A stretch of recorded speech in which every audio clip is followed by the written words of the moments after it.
Hello, my name is Yamir. I'm here on behalf of the YamirVenceremosBrigade and the Venezuelan Solidarity Network, showing immense solidarity to the Venezuelan people, to the Bolivarian Revolution, and what an honor to do it right here in the Empirical Core, right here in Wall Street, where you have all these evil people with their stocks and wars all over the world. I think it's very important that we, as the people of the United States, show up for the Venezuelan people, and we are against this war. The Venezuelan people really appreciate it.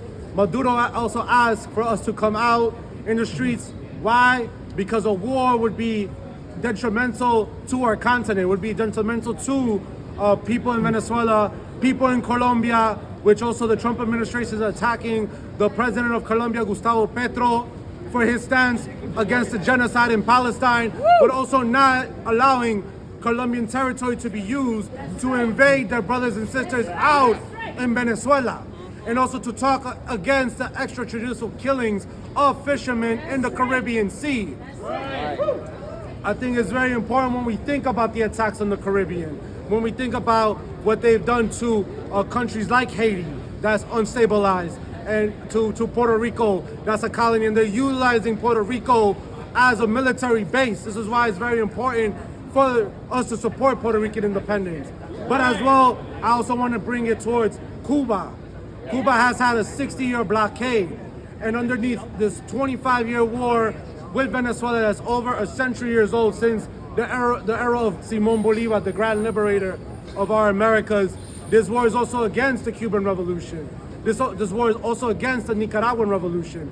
They want us to crumble and to kneel against the Yankee imperialism and fascism. And all these, it's not just Trump, it's also a worldwide thing. Like we were mentioning, Marina Corina Machado, the so-called Nobel Prize winner, who dares to call herself Venezuelan, but yet she wants to sell her country and treat it like it's a gas station. Talking about that she offered in an American Business Forum alongside the mayor of Miami $1.7 trillion of Venezuelan assets.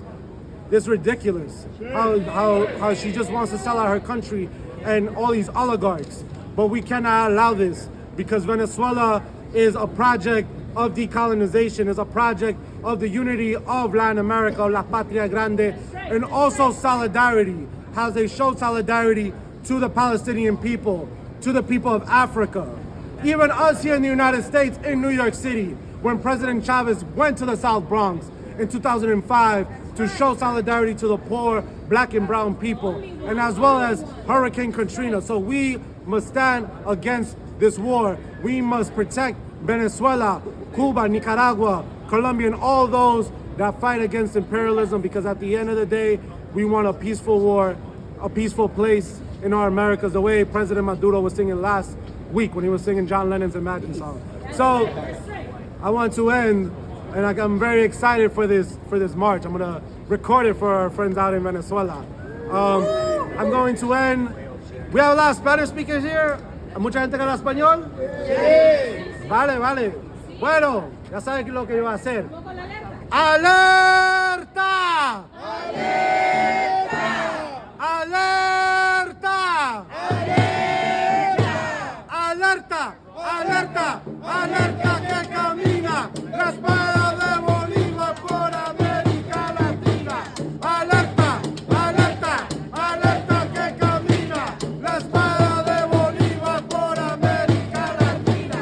Y tiembla, y tiembla, y tiembla imperialista, que América Latina se vuelva, que América Latina se vuelva.